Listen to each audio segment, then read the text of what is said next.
నటసింహం Nandamuri Balakrishna unstoppable షోతో అభిమానులే కాదు ప్రేక్షకులను కూడా సర్ప్రైజ్ చేశారు. టాక్ షోలకు రావటానికి ఆలోచించే బాలకృష్ణ ఏకంగా టాక్ షోకి హోస్ట్ గా వ్యవహరిస్తున్నారు.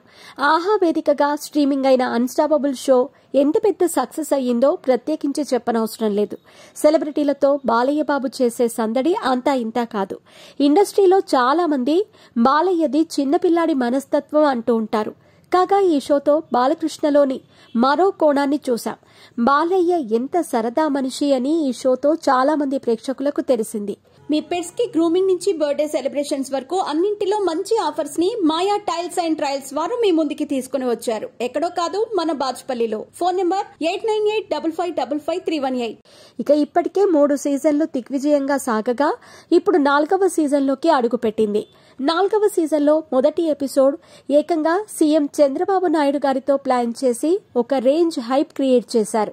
ఆ తర్వాత లక్కీ భాస్కర్ టీం సూర్యతో ఎపిసోడ్లు చేస్తూ అంతకంతకు అన్స్టాపబుల్ షోపై ఇంట్రెస్ట్ క్రియేట్ చేశారు. కాగా తాజా ఎపిసోడ్ కి icon star Allu Arjun guest గా వచ్చారు. నిన్న అర్ధరాత్రి రిలీజ్ అయిన ఈ ఎపిసోడ్ మామూలుగా లేదు. మరీ ముఖ్యంగా బాలయ్య అల్లు అర్జున్ మధ్య చిట్ చాట్ ఎక్స్ట్రాడినరీగా అనిపించింది. అల్లు అర్జున్ ను బాలయ్య ఇరకాటం పెట్టే ప్రశ్నలు పెట్టడం, బన్నీ కూడా చక్కటి కవర్ డ్రైవ్ చేస్తూ సమాధానాలు చెప్పటం కాస్త ఇంట్రెస్టింగ్ గా అనిపించింది.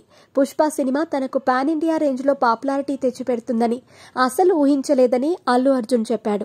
నేషనల్ అవార్డు గురించి మాట్లాడుతూ సుక్కు కథ చెప్పినప్పుడే ఈ సినిమాకు నేషనల్ అవార్డు రావాలని చెప్పానని, సుక్కు చాలా కష్టపడ్డాడని చెప్పుకొచ్చాడు. పుష్ప పార్ట్ 3 గురించి మాట్లాడుతూ ఇప్పుడిప్పుడే పుష్ప 3 చేయలేనని చెప్పాడు. అంతేకాదు, రానున్న 2 ఏళ్లలో కనీసం 3 సినిమాలైనా చేయాలని అనుకున్నట్లు చెప్పుకొచ్చాడు.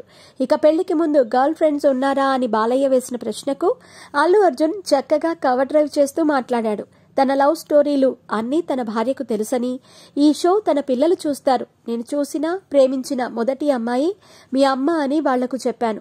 అందుకే ఇప్పుడు వీటి గురించి ఇక్కడ చెప్పను అంటూ బాగా మాట్లాడాడు.